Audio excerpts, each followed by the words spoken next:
Bonjour à tous, je suis très heureux de vous recevoir. Nous allons aujourd'hui continuer notre étude de cet immense pays qui est la Russie. Après avoir étudié le sud dans une vidéo que je vous invite à regarder, nous allons dorénavant nous intéresser à une autre partie de la Russie. Cette partie abrite la deuxième plus grande ville de Russie, la Venise du Nord, la fenêtre sur l'Europe, mais également la plus grande ville située au monde au-dessus du cercle polaire arctique, mais également les plus anciennes villes russes. Elle compte également la région des lacs et parmi ces lacs, le plus grand lac européen et aussi l'île située la plus au nord de tout le continent eurasiatique. Une région qui accueille également une enclave et dans cette enclave, nous pouvons également citer des grands philosophes qui sont nés et 90% de l'ambre mondial. Eh bien, cette région, si cela vous intéresse, je vous invite fortement à regarder. Il s'agit de la Russie du Nord-Ouest.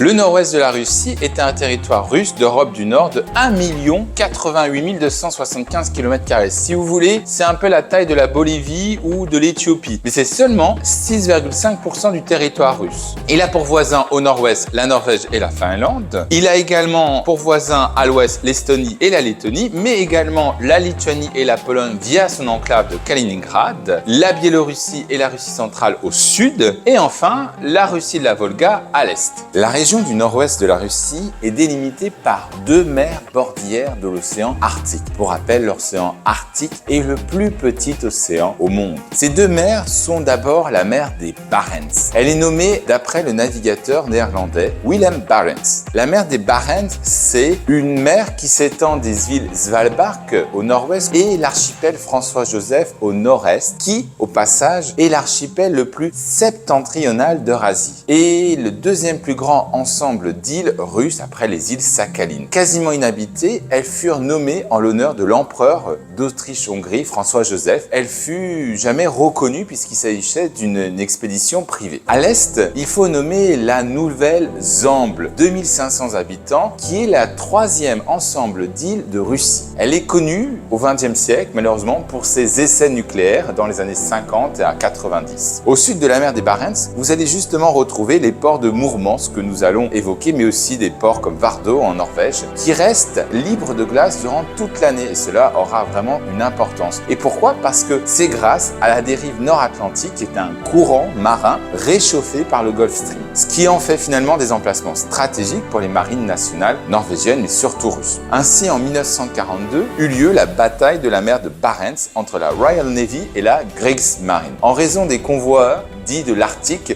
qui était en fait organisé pendant la Seconde Guerre mondiale pour livrer du matériel des États-Unis à l'URSS. Pendant la guerre froide, la marine soviétique utilisa le sud de la mer comme bastion naval de ses sous-marins avec d'importants problèmes écologiques aujourd'hui. Enfin, il faut noter que depuis les années 1970, on a découvert de nombreux gisements pétroliers dans la mer des Barents et ce qui entraîne une dispute du plateau continental entre la Norvège et la Russie que j'avais mentionné déjà dans la vidéo sur la Russie. La deuxième mer, c'est la mer Blanche. Alors, étymologiquement, on ne sait pas d'où vient le nom, peut-être en raison de la latitude avec ses glaces et sa neige. Mais quoi qu'il en soit, la mer Blanche est située au sud de la péninsule de Kola. Les glaces arrivent dès octobre et disparaissent en mai, mais à cause des vents du nord, on peut parfois rencontrer des glaçons flottant jusqu'à la fin juin. Toutes ces mers sont alimentées par un réseau de cours d'eau. Et il faut d'abord mentionner la Petchora. Alors la Petchora, c'est tout simplement le 12e fleuve de Russie qui traverse la République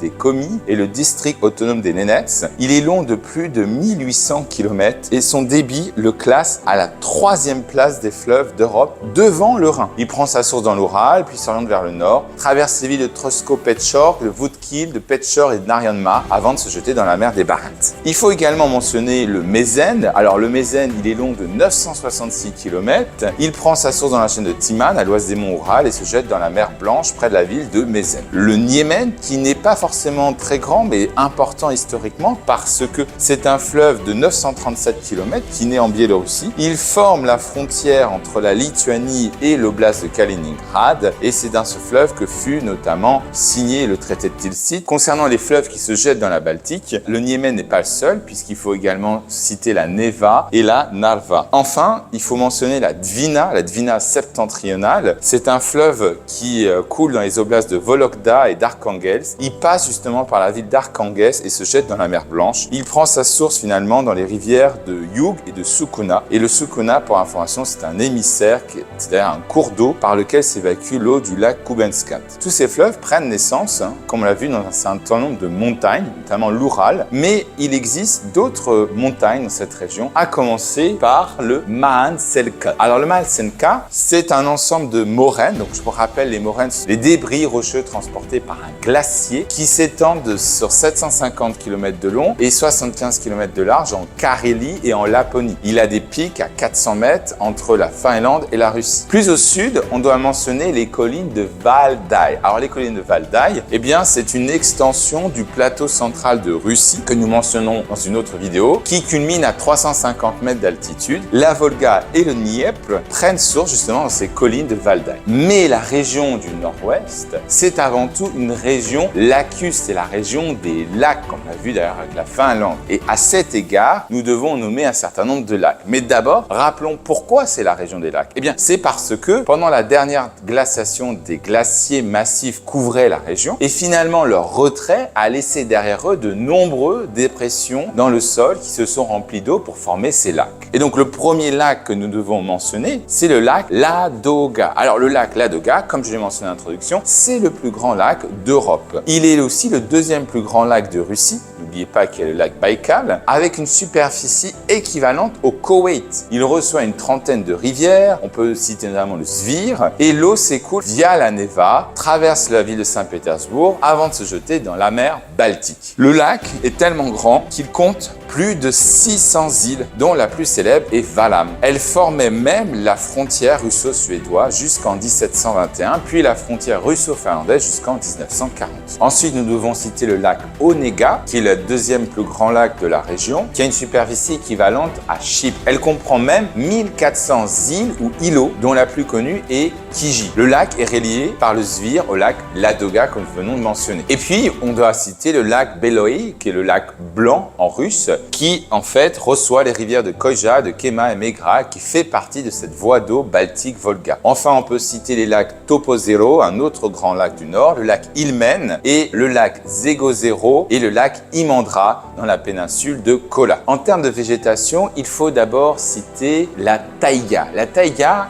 ce sont des forêts boréales ou composées de forêts parcourues par des lacs et sa végétation occupe 10% des terres émergées dans le monde. Pour notre région, elle se situe au sud de la toundra, qu'on verra un peu plus tard. La taïga ici spécifique, c'est la taïga scandinave ou russe et elle fait plus de 2 millions de kilomètres carrés, donc c'est-à-dire 4 fois la taille de la superficie de la France métropolitaine. Et elle représente 45% du territoire russe. Un dernier mot concernant l'altitude, comme je l'ai mentionné dans un post, l'altitude moyenne de la Russie est de 200 mètres. Et enfin, concernant son climat, eh bien, il s'agit d'un climat subarctique dans la partie nord de notre région et continental dans la partie sud, notamment à Saint-Pétersbourg ou à Kaliningrad. La population du nord-ouest de la Russie est de seulement 13 millions d'habitants. Mais la ville de Saint-Pétersbourg accueille à elle seule la moitié. Vous avez donc logiquement presque 83% d'urbains et 17% de ruraux. Et donc, intéressons-nous plus en détail aux villes, à commencer par la ville de Saint-Pétersbourg. La ville de Saint-Pétersbourg, c'est la deuxième ville de Russie. 5 millions d'habitants, comme je l'ai mentionné. Mais si on rajoute les 2 millions de l'oblast de Leningrad, on arrive à 7,5 millions d'habitants, soit la moitié de la région du Nord-Ouest. Elle constitue en fait une subdivision administrative spéciale. Il faut bien prendre en compte que la ville de Saint-Pétersbourg ne fait pas partie de l'oblast de Leningrad. Elle a été baptisée la ville de Pierre, mais Pierre pas en raison de Pierre le Grand, mais en fait de l'apôtre Pierre, patron de toutes les Russies. Elle changea aussi plusieurs fois de nom au XXe siècle. Par exemple, pendant la Seconde Guerre mondiale, on la nomma Petrograd et puis ensuite Leningrad, avant de retrouver son nom originel après un référendum à la chute du mur de Berlin. Elle est la capitale du Nord et fut aussi la capitale de l'Empire russe de 1712 à 1917. Elle est le deuxième port russe de la Baltique et un centre majeur de l'industrie, de la recherche et de l'enseignement russe. Elle est considérée comme la véritable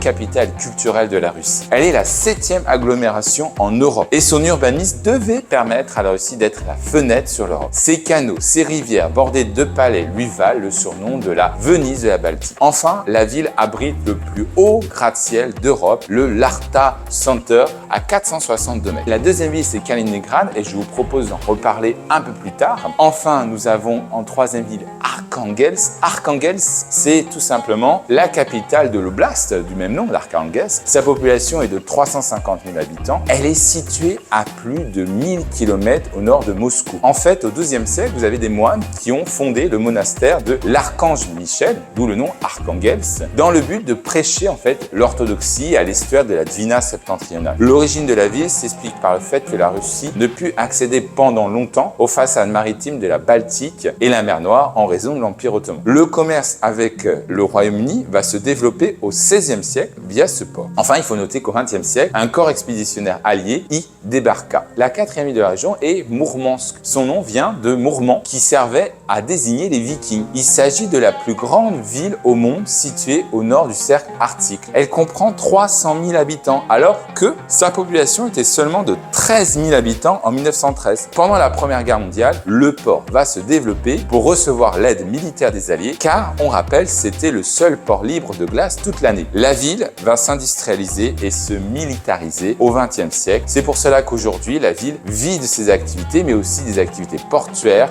et de la pêche. En numéro 5, il faut citer Vologda. Vologda, c'est une ville située entre Saint-Pétersbourg et Moscou. C'est la capitale de l'oblast de Vologda et il bénéficie effectivement de son emplacement entre ces deux villes, notamment en recevant le chemin de fer au 19e siècle. Et enfin, nous devons citer Pskov. Pskov, c'est tout simplement l'autre ville historique fondée par les Varecs vers 903. La ville va résister aux croisades catholiques depuis les États baltes grâce à Alexandre Nevski à la fameuse bataille de la glace de 1242. Au traité de Bolotovo, Pskov devient indépendante de Novgorod et elle va adopter des traits politiques similaires, par exemple l'adoption d'une vêche, un conseil de boyards et un prince élu. Économiquement, la ville est aussi une ville hanséatique. Finalement, Pskov va tomber dans l'influence de Moscou, d'abord officieusement à partir de 1399, mais aussi officiellement à partir de 1510. La région qui nous intéresse abrite à la fois 2 républiques, 1 district et 7 oblasts. Intéressons-nous tout d'abord à la république de Carélie. La République de Carélie, c'est un district qui a une superficie équivalente à l'Uruguay et une population de plus de 500 000 habitants. Sa capitale est Petrozavodsk et elle se situe entre la mer Blanche et le lac Ladoga et partage une frontière de 723 km avec la Finlande, soit à peu près la moitié de la frontière russo-finlandaise. La Carélie compte 60 000 lacs et elle est recouverte à 85% de forêt. Elle est peuplée originellement de Caréliens que nous avons abordés dans la vidéo sur la Finlande. La deuxième république est la république des Komis. La république des Komis est en fait, elle, de la taille de l'Irak ou du Paraguay. C'est tout simplement le 11e plus grand territoire russe. Il doit son nom aux Komis, un autre peuple finno-ougriens qui sont les peuples autochtones de cette république, que nous parlerons plus en détail concernant les langues. Le district, eh bien le district, c'est le district de Nenets. Alors, les districts sont généralement rattachés à un oblast. Et là, en l'occurrence, le district de Nenets est rattaché administrativement à l'oblast d'Arkhangelsk. Il y a même eu un référendum pour à nouveau fusionner les deux. Mais concernant le district de Nenets, ce qu'on peut dire, c'est qu'il s'agit de l'un des plus grands de notre région, puisqu'elle fait plus de 176 000 km², mais c'est aussi un fait intéressant, le territoire russe le moins peuplé, avec seulement 40 000 habitants en raison de sa latitude. Elle doit son nom au peuple Nenets, qui est le peuple autochtone de ce district. Et enfin, du coup, les 7 oblasts. Nous allons donc commencer par l'oblast d'Arkhangelsk. Alors, l'oblast d'Arkhangelsk, c'est tout simplement celui qui comprend les archipels arctiques de la terre François-Joseph, de la Nouvelle-Zélande, des îles Solovetsky, que nous avons mentionné dans le relief. Elle exerce, comme on l'a vu également, une juridiction administrative sur le district de Nenetsi. Et donc, si on comprend l'oblast d'Arkhangelsk et le district de Nenetsi, eh bien, on arrive à une superficie de plus de 587 000 km², soit, pour vous donner un ordre de grandeur, plus que le territoire métropolitain de la France. Seul l'oblast d'Arkhangelsk, c'est le 12e plus grand district russe. Si on englobe le district de Nenetsi, c'est le 7e plus grand district russe. Enfin, nous avons l'oblast de Mourmansk. Alors, l'oblast de Mourmansk, effectivement, c'est, en raison de sa latitude aussi, un oblast complètement localisé au nord du cercle polaire arctique. Et il est recouvert en fait par la toundra. Il s'agit de l'oblast le plus au nord de Russie, situé sur la péninsule de Kola, le seul à avoir une frontière avec la Norvège. Ensuite, un peu plus au sud, nous devons mentionner l'oblast de Leningrad. Alors l'oblast de Leningrad, son centre administratif n'est pas Saint-Pétersbourg, mais Gatchina, car la ville de Saint-Pétersbourg est en fait enclavée et, comme on l'a dit, a un statut spécial. Donc l'oblast de Leningrad doit son nom à l'ancien nom de Saint-Pétersbourg, la ville de Lénine, et il constitue l'unique oblast bordant le golfe de la Finlande dans la mer Baltique, et donc limitrophe de la Finlande et de l'Estonie. Ensuite, nous avons l'oblast de Vologda. Alors l'oblast de Vologda, sa ville principale est Tcherepovets, qui est en fait le siège de l'usine métallurgique de Severstal. En fait, ce n'est même pas sa capitale, puisqu'il s'agit de Vologda. Historiquement, cette oblast voit en fait son développement autour de la ville de Belozersk. Belozersk en fait est mentionné en 862 comme l'une des plus anciennes villes de Russie. Toutefois, cette ville, ainsi que Oudjina, faisait partie de la principauté de Vladimir Soudzal, que nous verrons plus en détail dans la vidéo sur la Russie centrale, et non celle de Novgorod. La principauté de Beluzero se développa entre le XIIIe et le XIVe siècle, car elle était un port d'escale fréquent entre la Russie et le monde scandinave, avant de tomber dans l'orbite de Moscou. Elle connut la guerre civile moscovite au XVe siècle, l'occupation polonaise au début du XVIIe siècle, mais au XVIIIe siècle, sous l'impulsion de Pierre le Grand, l'oblast devint un centre de construction navale important et joua un rôle dans le soutien des opérations militaires russes contre la Suède. Bien qu'il s'agisse du 3e oblast de la région avec plus d'1 million d'habitants, la population cesse de baisser depuis 1982. Ensuite, il faut nommer l'oblast de Novgorod, qui est située au sud de l'oblast de Leningrad. Elle compte certaines des plus anciennes villes russes, parmi celles-ci la République de Novgorod, que nous aborderons en histoire. Puis, l'oblast de Pskov, qui est l'oblast le plus occidental de la Fédération de Russie. Elle forme la majorité de la frontière avec l'Estonie et l'intégrité avec celle de la Lettonie, mais également une partie de la frontière avec la Biélorussie. L'histoire de l'oblast se confond avec celle de sa ville Pskov. Enfin, l'oblast de Kaliningrad, qui a un statut particulier que nous aborderons en histoire. Concernant le tourisme, en dehors des villes que nous avons mentionnées, nous devons d'abord citer le paysage culturel du lac de Kenozero. Il s'agit tout simplement d'un joyau naturel et spirituel de Russie, qui mêle des paysages sublimes et des villages traditionnels, préservant les coutumes ancestrales. Le parc national de Pomorie-Onelskoye, qui est situé sur la côte de la mer Blanche. Ce parc offre des paysages marins uniques et des sites culturels rappelant la riche histoire des Pomors. Le parc national de Vodlozerski, qui est un immense espace sauvage dominé par des lacs, des forêts vierges, idéal si vous êtes un amateur de tranquillité ou de nature authentique. Le parc national de Panajärvi, qui est situé dans la Carélie, nous l'avons plus ou moins mentionné dans la vidéo sur la Finlande. La réserve naturelle de Redieski, qui est une zone protégée de tourbières de forêt. Les forêts vierges de Komi, qui fut le premier site naturel russe inscrit au patrimoine mondial de l'UNESCO. Concernant le patrimoine plus historique, alors il faut d'abord mentionner l'ensemble historique, culturel et naturel des îles Solovetsky, qui sont situées dans la mer Blanche, et ces îles abritent un complexe monastique médiéval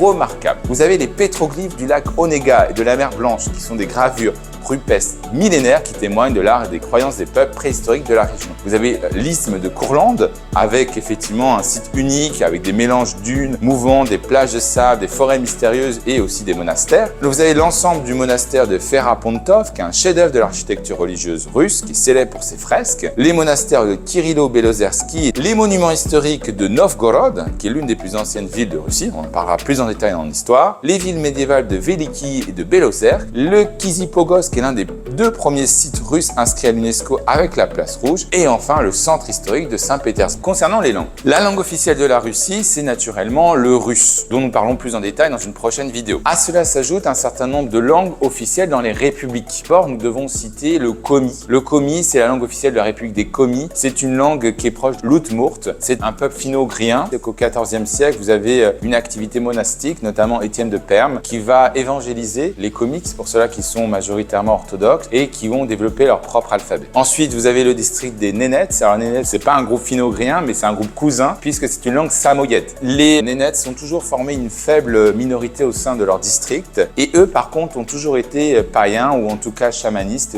et d'animisme. Enfin, on doit citer la République de Carélie. Dans la République de Carélie, vous avez 3 langues officielles avec le russe, le carélien, le vepse et le finnois. Le finnois, on en a déjà parlé. Donc, le vepse est très peu parlé. Vous avez quasiment à peine 6 000 locuteurs aujourd'hui contre 12 000 auparavant. Et c'est surtout au niveau du lac Onega. Et le carélien était un peu plus parlé. Et à la suite de la guerre d'hiver et ensuite de l'urbanisation après la Seconde Guerre mondiale, beaucoup sont partis en Finlande où on rejoint les villes et ont dû utiliser d'autres langues. Aujourd'hui, les 2 langues sont en voie d'extinction malgré leur statut officiel, puisque par exemple pour le carélien, 45% des locuteurs actuels ont plus de 65 ans et à peine 1% des moins de 15 ans l'utilisent quotidiennement. Alors comment expliquer finalement cette situation linguistique ? À l'origine, le territoire qui nous intéresse est peuplé de populations finno-ougriennes que nous avons étudiées dans la vidéo sur la Finlande, qui sont arrivées vers moins 4000, comme on l'a vu depuis l'Oural, et qui se sont installées vers le territoire qui va actuellement de l'oblast de Novgorod à l'oblast de Saint-Pétersbourg. Pour les oblasts de Pskov et Kaliningrad, ce sera plutôt les populations baltes que nous allons étudier dans de prochaines vidéos. Et enfin, effectivement, vous avez l'élément slave qui est arrivé de Polysie, comme nous l'avons vu dans une vidéo sur l'Ukraine, et qui va effectivement peupler les territoires actuels qui comprennent en fait la Russie centrale et les oblasts de Pskov et de Novgorod. Alors justement, Pskov et Novgorod vont faire partie des premières villes russes que j'ai mentionnées en introduction. Alors intéressons-nous à Novgorod. Novgorod, c'est une ville intéressante puisqu'elle a été fondée en 862 par Iurik, qui est un vareg, donc c'est-à-dire un Scandinave, un viking suédois, qui a été entre guillemets invité. Les Varegs, comme je l'ai également mentionné dans différentes vidéos, sont des vikings qui ont découvert des routes commerciales très importantes entre la Baltique et Byzance, mais aussi la mer Caspienne, et qui vont donc installer des comptoirs, et Novgorod figure parmi ces premiers comptoirs. Donc autrement dit, Novgorod a été fondé avant même la ville de Kiev. Comme on l'a vu dans la vidéo sur l'Ukraine, Novgorod va tomber dans l'escarcelle, le contrôle de la Rousse de Kiev. De 862 à 1136, vous avez un prince de Novgorod, donc il s'agit bien d'une principauté, qui est en fait nommé par le grand prince de Kiev. Mais en 1136, vous avez une grave crise politique qui conduit finalement les oligarques de la ville de Novgorod d'expulser ce prince, et ils vont finalement s'organiser et ils vont créer une république féodale. Et cette république médiévale, elle va avoir pour institution une assemblée populaire qui ressemble un peu à ce qu'on a vu dans les pays nordiques, un ting si vous voulez, et que l'on appelle donc la Veche. Et cette Veche, en fait, elle est encadrée, puisqu'on est dans une république quand même oligarque, par des possadniks. Et les possadniks, ce sont en fait des boyards. Les boyards, en fait, ce sont des aristocrates dans le monde slave, et un prince élu, mais pas héréditaire. Il n'a pas le droit de posséder des terres, il n'a pas le droit de lever des impôts. Il finalement passe un contrat avec la ville, c'est un employé de la ville. Et donc, si vous voulez, ce prince élu, c'est un peu un président qui a des pouvoirs symboliques. Mais parmi ces pouvoirs, on peut notamment citer le fait qu'il a des pouvoirs militaires et il peut présider le tribunal, mais bien évidemment, ces décisions doivent être toujours validées par l'oligarchie, donc par les possadniks. Et c'est ainsi que Novgorod se développe et devient finalement, entre le XIIe siècle et le XVe siècle, un centre commercial important d'Europe du Nord et de l'Est qui relie à la fois, à l'origine, la mer Baltique et Byzance, mais également toutes les routes de la Russie européenne. Et on peut également mentionner le fait que Novgorod a participé à la découverte de l'Arctique européen et également est relié par les régions d'Asie centrale. À cet égard, Novgorod figure comme le terminus de la Ligue hanséatique qui va justement donc de Novgorod jusqu'à Londres en passant par les villes de Lübeck ou Bergen. Ce commerce de Novgorod, il est essentiellement composé donc du miel, du lin, du houblon, du fer, mais surtout des fourrures. C'est ce qui va faire la richesse de de Novgorod. Même si Novgorod n'a pas subi les invasions mongoles du XIIIe siècle, il va par contre devoir faire face aux croisades nordiques que nous avons mentionnées dans la vidéo de la Suède et la Finlande. Ces croisades sont organisées à la suite de l'appel du pape qui souhaite évangéliser les derniers territoires païens d'Europe que sont les États baltes et la Finlande. Et pourquoi pas pousser un peu ses pions un peu plus loin, c'est-à-dire en Russie, notamment dans Novgorod. Novgorod réussit à 2 reprises à arrêter les croisés, une fois à la bataille de la Neva de 1240, et d'ailleurs Alexandre, qui fut le leader, va prendre le nom de Alexandre Nevski. 2 ans plus tard, la bataille de la Glace contre l'ordre teutonique, et encore cette fois-ci, à la baguette, c'est Alexandre Nevski. Mais finalement, Novgorod, qui domine pourtant le territoire du nord-ouest de la Russie, ne va pas profiter de cet avantage, puisque les Russes vont très tôt, en 1293, construire la fameuse forteresse de Vyborg, qui se trouve actuellement à l'oblast de Leningrad. Et cette forteresse est un véritable pied-à-terre suédois en territoire carélien. Donc on n'a pas du tout cet avantage tactique. Et ils vont mener inlassablement des croisades, des raids contre la République de Novgorod, qui va finalement aboutir au traité de Nöteborg de 1323, qui délimite pour la première fois les frontières entre la Suède et Novgorod. Et d'ailleurs, pour la petite histoire, ce sont bien les marchands de la Ligue hanséatique qui se sont proposés comme partie tiers. Donc on voit bien les intérêts, parce qu'au final, au-delà de l'élément religieux que constitue la croisade, il y a aussi une guerre commerciale. Le Novgorod a le monopole des fourrures et effectivement, les Suédois souhaiteraient en récupérer une partie. Au XIVe siècle, on voit que cette frontière va permettre un répit entre la Suède et Novgorod, mais finalement, au siècle suivant, Novgorod voit l'épuisement de ses ressources. Les terrains de chasse pour la fourrure se font de plus en plus rares, de plus en plus loin de la ville, et d'autre part, les routes commerciales convergent vers d'autres villes, notamment sa fameuse rivale qui sera Moscou. Et donc au XVe siècle, tout doucement, Novgorod va glisser dans l'influence de Moscou, alors par différentes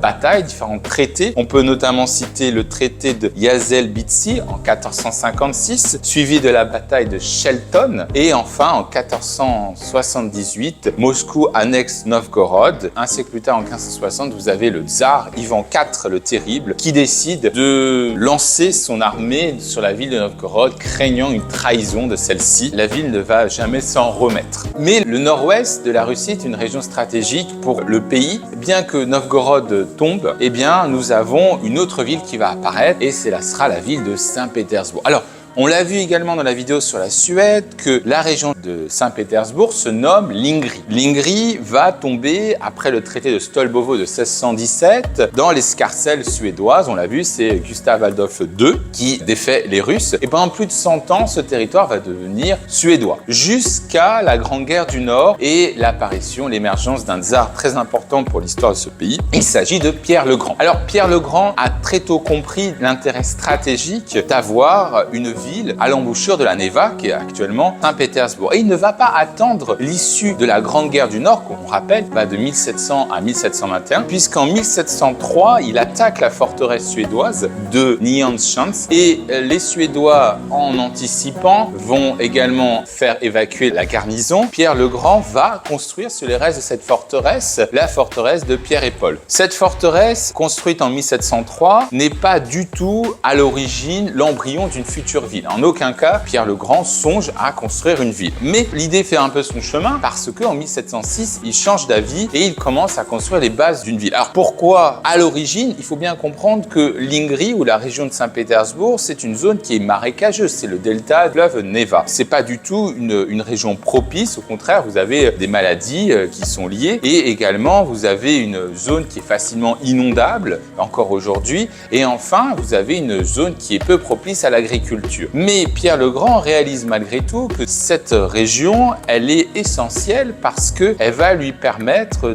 d'être déjà un port sur la mer Baltique, puisqu'il faut rappeler qu'à l'époque, la Russie n'a pas accès à la mer Noire. Le seul port que les Russes ont, c'est Arkhangelsk, qui est la moitié de l'année coincé dans les glaces, donc ce n'est pas propice. Mais également, vous avez la possibilité pour Pierre le Grand de développer sa marine, puisqu'il est féru de marine, et enfin de commercer avec l'Europe. Parce que ce qui est intéressant pour Saint-Pétersbourg, c'est de devenir, comme le dit un écrivain et aventurier italien, Francesco Algarotti, c'est d'être une fenêtre sur l'Europe. C'est pour cela qu'en 1700, 1706, Pierre le Grand va faire venir des dizaines de milliers d'ouvriers pour assécher ces marécages et faire en sorte de construire. Alors en 1712, vous avez à la fois les institutions de Moscou comme le Sénat qui vont s'installer et il va également ordonner aux grandes familles de Moscou de venir s'installer à Saint-Pétersbourg, de construire leur propre maison, mais également par exemple de planter des arbres et de s'occuper un peu de la voirie. Donc vous avez en 1714 la ville de Saint-Pétersbourg qui est la seule ville de Russie à avoir par exemple une police municipale, à avoir un centre-ville éclairé. Cette idée finalement va s'essouffler à la mort de Pierre le Grand, mais il va être repris ensuite par les impératrices, d'abord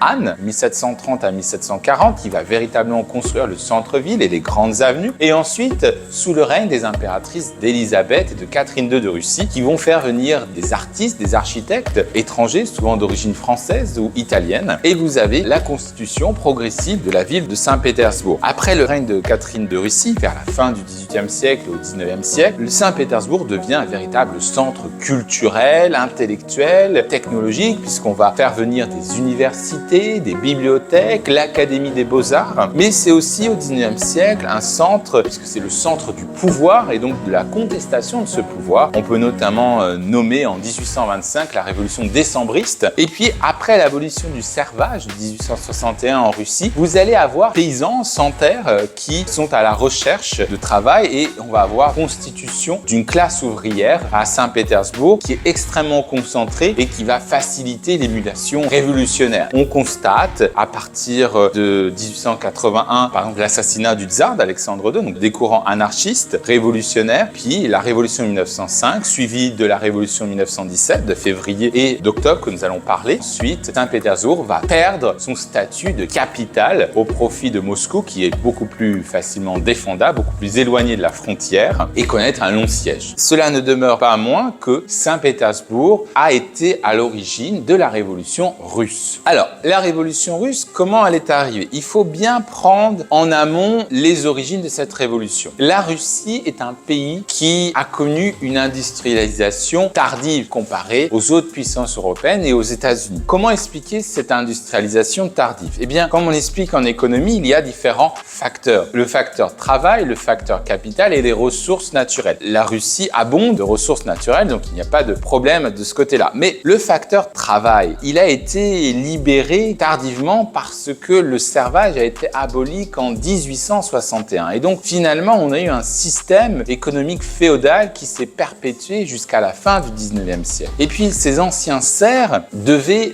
dédommager leur ancien maître. On a une population paysanne certes abondante, mais peu qualifiée et finalement immobilisée dans les campagnes. Elles n'ont pas non plus la possibilité d'aller vers les villes parce que comme il n'y a pas d'industrialisation, il y a peu d'emplois dans les industries, il y a peu d'usines. Et si les usines, elles existent, elles sont concentrées dans certaines villes. Donc on a une masse inerte dans les campagnes. Du coup, ce qui empêche également l'émergence d'une classe moyenne qui aurait pu absorber des biens manufacturés. Et également, il y a une bourgeoisie qui est presque inexistante parce que vous avez également un système bancaire qui lui aussi est aux abonnés absents. Donc finalement, le facteur travail, il est ainsi. Concernant le facteur capital, on a une richesse qui est créée. Cette richesse, dans un pays agricole, vient du secteur primaire. Et en l'occurrence, ce sont les propriétaires terriens qui produisent. D'ailleurs, ils produisent plus pour exporter que pour la consommation intérieure. Et ces propriétaires terriens vont générer des revenus, des excédents, mais au lieu de réinvestir dans l'agriculture, eh bien, ils vont plutôt les dépenser pour maintenir leur statut social. Par exemple, dans des voyages en Europe. Par exemple, dans la création ou le maintien de palais qui coûtent cher. Également, ils vont recruter des domestiques, du personnel étranger, français, russe. Tout cela a un coût. Donc, au lieu de réinvestir ces excédents pour moderniser l'agriculture, eh bien, ce sont des dépenses qui n'ont pas de conséquences économiques sur le long terme. Et puis, la population paysanne, elle, comme elle est peu qualifiée, elle maintient également des méthodes agricoles archaïques, peu productives. Enfin, l'État, qui est un autre acteur économique, l'État russe, lui, consacre presque 30% de ses dépenses dans le militaire et à peu près 15-20% pour le remboursement de sa dette. Donc la moitié du budget russe est grevée par soit la guerre, soit par l'endettement. Donc la conséquence économique de la Russie au tournant 1900, c'est que c'est un pays qui va dépendre énormément des investissements étrangers. On pense notamment aux fameux emprunts russes, français ou belges. Mais ces emprunts russes étrangers, eh bien, répondent logiquement à des intérêts étrangers. Et ces intérêts vont être ciblés sur des secteurs clés qui intéressent ces entreprises, ces particuliers étrangers, notamment la métallurgie ou le chemin de fer. Donc, la Russie, d'un point de vue macroéconomique, va bondir puisqu'elle va devenir la 4e puissance industrielle au début du XXe siècle. Mais cette richesse est très mal répartie puisqu'elle est dans des secteurs clés, des secteurs spécifiques, et elle ne bénéficie donc pas à l'ensemble de la population qui demeure majoritairement agricole et pauvre. Au-delà de ça, on a aussi une très mauvaise gouvernance. Il s'agit du règne de tsar Nicolas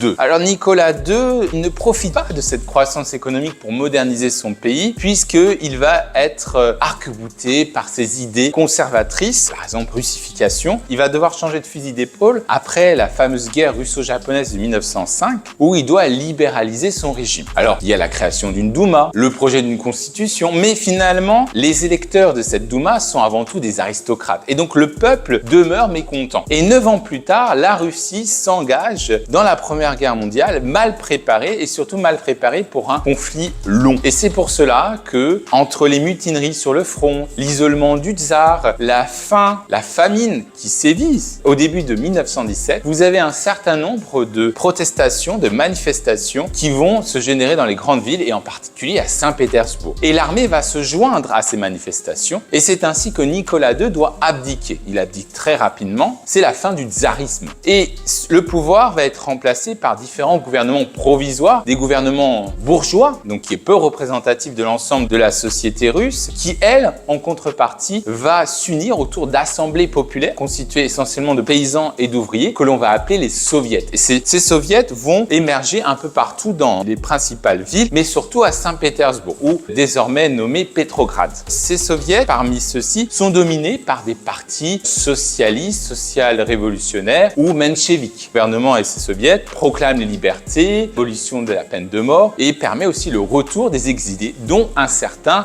Lénine. Lénine revient et en mars 1917, il reprend un petit parti que le parti bolchevique qui souhaite la mise en place du communisme via un processus rapide, révolutionnaire et non, comme les mencheviks, sur le long terme. Donc il va prendre en main ce parti bolchevique, il va être majoritaire aux soviets de Pétrograd. Les gouvernements bourgeois continuent malgré tout de gouverner ce pays qui devient instable et en juillet 1917, il mène une dernière contre-offensive sur le front Est contre les empires centraux qui se solde par un échec. Donc Lénine, fin août, décide d'armer le parti bolchevique et en octobre, il lance définitivement l'assaut, il prend le pouvoir dans le soviet de Pétrograd, dans la ville de Pétrograd et ensuite dans les autres grandes villes, notamment Moscou ou dans l'Oural. Alors lorsque Lénine prend le pouvoir, il va au fur et à mesure des mois prendre un certain nombre de décisions, notamment on peut citer la nationalisation, la paix, notamment la signature du traité de Brest-Litovsk, la journée de 8 heures pour les ouvriers, la distribution des terres pour les paysans, la séparation de l'Église et de l'État, l'adoption du calendrier grégorien, le droit des peuples à disposer d'eux-mêmes, comme on l'a vu dans la Finlande. Mais ces mesures ne sont pas acceptées par l'ensemble de la société russe et elles vont conduire inéluctablement à l'émergence de forces contre-révolutionnaires. Ces forces contre-révolutionnaires, elles sont contre parce qu'elles voient leur pouvoir érodé. Pensez par exemple, la nationalisation va spolier la bourgeoisie. La séparation de l'Église et de l'État va faire en sorte que l'Église va être contre. Le traité de Brest-Litovsk qui conduit à l'amputation de 30% du territoire russe va conduire au mécontentement des nationalistes, etc.,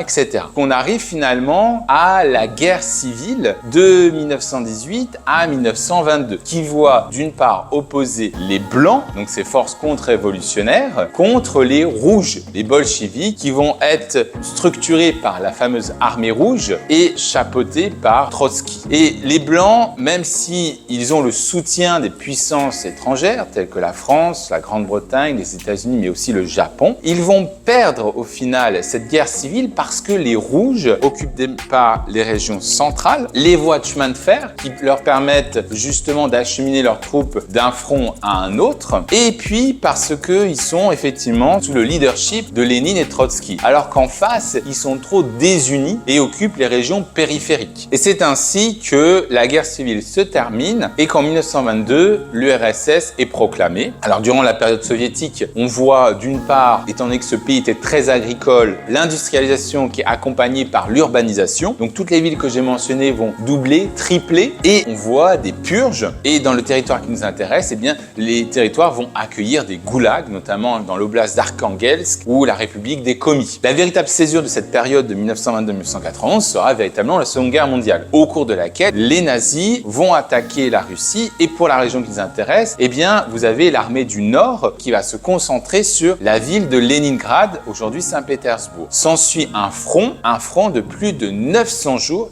qui fait presque 2 millions de morts, qui est le plus long siège de l'histoire moderne. Saint-Pétersbourg résiste, comme le reste de l'URSS, et va se voir décerner après la guerre, justement, le titre de ville héroïque. Et à ce titre, plus d'1 million d'ouvriers seront mobilisés pour reconstruire la ville de Saint-Pétersbourg, qui a été complètement détruite sous les bombardements de la Wehrmacht. Pour le reste de la région, cette urbanisation va avoir pour conséquence des changements ethniques, à l'instar de l'oblast de Leningrad. Alors, la ville de Saint-Pétersbourg a toujours été majoritairement russe dès le début, mais les environs, les campagnes étaient toujours peuplées de finno-ougriens. Cette urbanisation va conduire à l'assimilation des minorités ethniques, et c'est pour cela que vous avez une majorité de Russes dans la plupart des territoires que nous avons mentionnés. Depuis 1991, on voit que la Russie du Nord-Ouest vit un déclin démographique important, à l'exception de Saint-Pétersbourg, qui, elle, voit son rôle économique renforcé et attire ainsi de nombreux migrants de la région, mais également d'autres républiques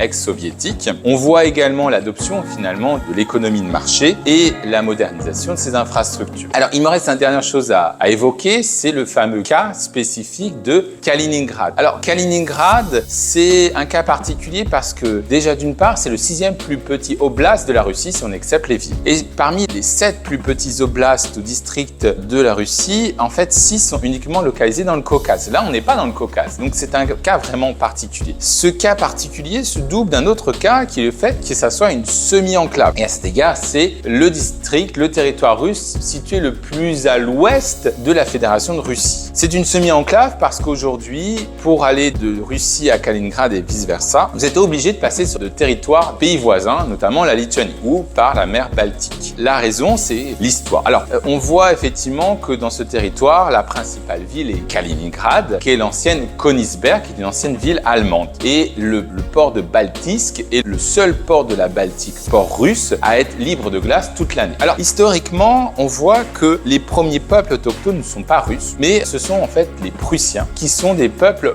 baltes, à ne pas confondre avec la Prusse actuelle. Ces Prussiens vont voir l'arrivée de différents autres communautés, les Lituaniens, qui sont des peuples baltes, mais également des Polonais et des Allemands. Les Allemands vont jouer un rôle très important dans l'oblast de Kaliningrad, puisqu'au XIIIe siècle, on va voir s'établir l'ordre teutonique. L'ordre teutonique, c'est un ordre religieux et militaire qui fuit en fait la Terre Sainte et qui va répondre à l'appel du pape Clément III d'évangéliser les peuples baltes. Donc il s'y installe, il construit la ville de Königsberg et mène des raids violents pour évangéliser les peuples baltes. Cet ordre teutonique, basé autour de Kaliningrad, va par exemple devenir une ville de la Ligue hanséatique, et en 1525, le grand maître de l'ordre teutonique, qui est Albert de Brandebourg, va décider que le luthéranisme est la religion officielle de l'État de la Prusse, duché de Prusse, premier État, et va du coup séculariser ses terres et ainsi devenir un prince qui va avoir une cour grâce à ses nouvelles ressources, et il va notamment mobiliser ses ressources pour en faire un centre à la fois intellectuel, religieux, théologique, un des plus grands centres en fait d'édition de la littérature luthérienne. C'est ainsi que par exemple qu'on va voir la traduction du Nouveau Testament en polonais de grands penseurs, notamment Emmanuel Kant,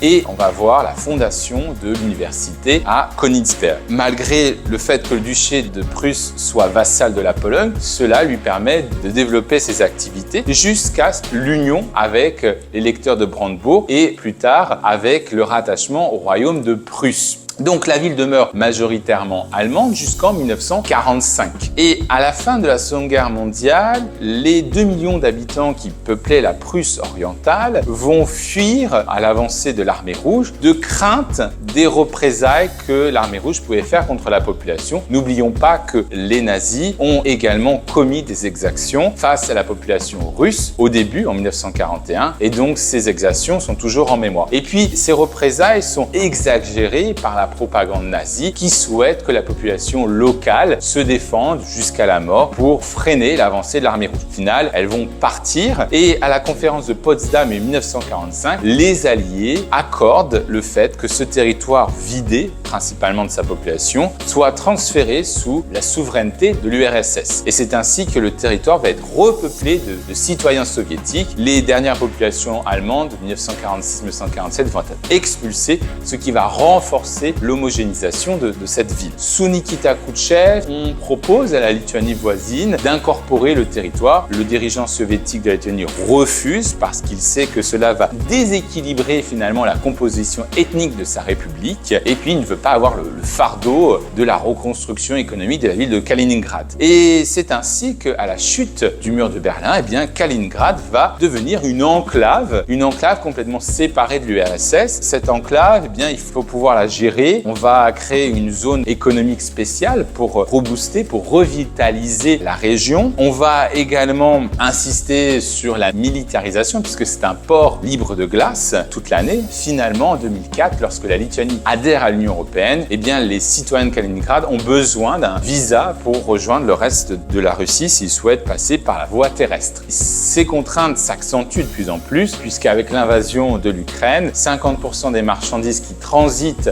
par la Lituanie sont actuellement bloquées. Concernant l'économie de ce territoire, on voit bien qu'à la chute du mur de Berlin, l'économie va passer à une économie de marché. Durant les dernières années, on peut constater un certain nombre de mutations. D'abord, effectivement, entre 2000 et 2008, la croissance est forte et stable en raison des hydrocarbures, entre autres, et aussi en raison de la reprise post-crise de 1998, puisque vous savez que la Russie a connu une forte crise dans la fin des années 90. Puis, en 2009, on voit effectivement l'impact de la crise de 2008, une reprise moins forte entre 2010 et 2013. En 2014-2015, la croissance est plus faible en raison des sanctions prises, une stabilisation entre 2016 et 2019 et l'impact de la pandémie depuis la Covid. Le PNB le plus élevé de la région est naturellement à Saint-Pétersbourg, puisque vous avez un PNB par habitant entre 20 000 et 25 000 $, et le moins élevé est à Pskov, entre 8 000 et 12 000. Il faut savoir que la moyenne du PNB par habitant de la région est autour de 15 000 $. La monnaie utilisée est naturellement le rouble. Concernant le secteur, on voit qu'effectivement le secteur primaire concerne 6% du PIB de la région. Il est dominé par les hydrocarbures, en Nénétsie, en Komi ou en Mourmansk. La sylviculture, en Carélie, à Arkhangelsk ou Komi. Les ressources minières dans le nord de Mourmansk, dans la péninsule de Kola, Arkhangelsk et Komi. Et l'agriculture plutôt au sud, dans les oblasts de Pskov ou de Kaliningrad. Concernant le secteur secondaire, qui concentre presque un tiers de l'activité, eh bien, on peut d'abord citer la construction navale, la fabrication des machines, l'électronique, la chimie, l'énergie et l'agroalimentaire. En fait, en dehors de Saint-Pétersbourg, les principaux pôles industriels sont surtout à Mourmansk, dans la construction navale par exemple, ou à Vologda dans la métallurgie, l'entreprise Servestal, et le raffinage de pétrole dans les oblasts de Nénétsie. Dans le secteur tertiaire, qui concerne quand même les 2 tiers, là aussi on a un cluster au niveau de Saint-Pétersbourg, notamment la finance, les IT, l'éducation, la santé et le tourisme. Il faut noter différents types de tourisme, bien sûr. Par exemple, vous avez plutôt un tourisme balnéaire à Kaliningrad, un tourisme patrimonial à Novgorod et Pskov, et un tourisme plutôt naturel en Carélie. Concernant les grands groupes du pays, on peut citer Servestal, qui est l'une des plus grandes entreprises sidérurgiques de Russie. Elle produit de l'acier et des produits métallurgiques pour divers secteurs, notamment la construction et l'automobile. Vous avez la Northwestern Shipping Company, qui est fondée en 1903. Cette entreprise est l'un des principaux armateurs russes, spécialisés dans le transport des cargaisons sèches et générales. Vous avez aussi Kirov Plant,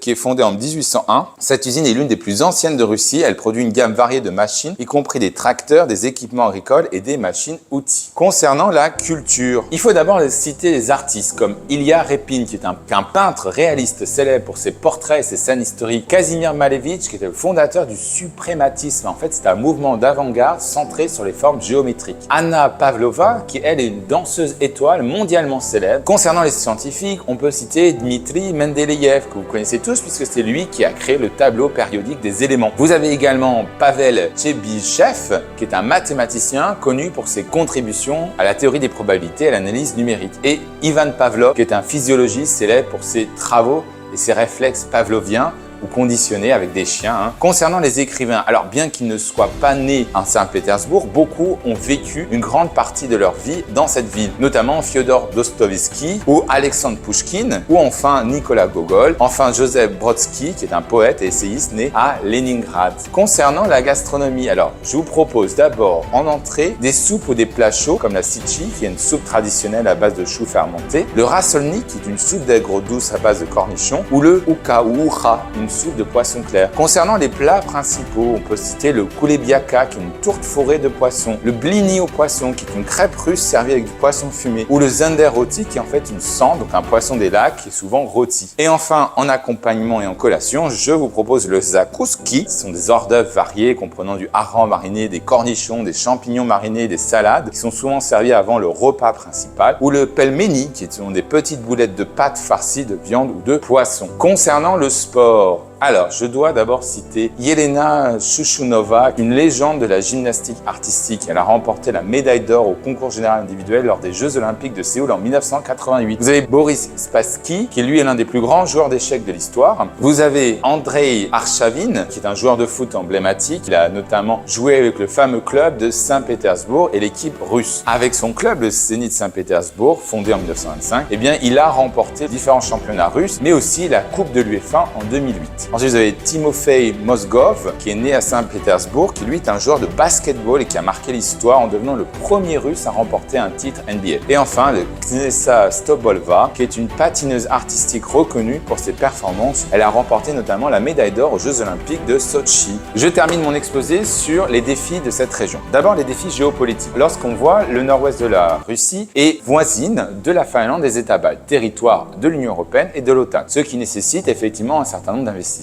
économiques et surtout militaires. Les défis politiques, on voit qu'effectivement on a un certain nombre de patrimoines naturels et culturels et ces patrimoines nécessitent un certain nombre de maintiens. On peut citer par exemple la ville de Saint-Pétersbourg où on a construit un barrage en amont du golfe de Finlande pour éviter les fréquentes inondations d'affecter le patrimoine culturel. Les défis économiques, on peut également citer que le nord-ouest de la Russie n'échappe pas, comme le reste du pays, au manque de diversité économique ou la dépendance vis-à-vis des hydrocarbures. Et enfin, les défis environnementaux, on peut également citer que pendant la période soviétique, un certain nombre de fleuves, de lacs ont été pollués et effectivement, cela demande un certain nombre d'investissements pour nettoyer et dépolluer ces lieux contaminés. Eh bien, comme d'habitude, si vous avez aimé, n'hésitez pas à partager, à liker et à vous abonner. La chaîne vient d'atteindre plus de 2000 abonnés grâce à vous. Je tiens à vous remercier infiniment et moi je vous retrouve dans une prochaine vidéo. À très bientôt. Au revoir.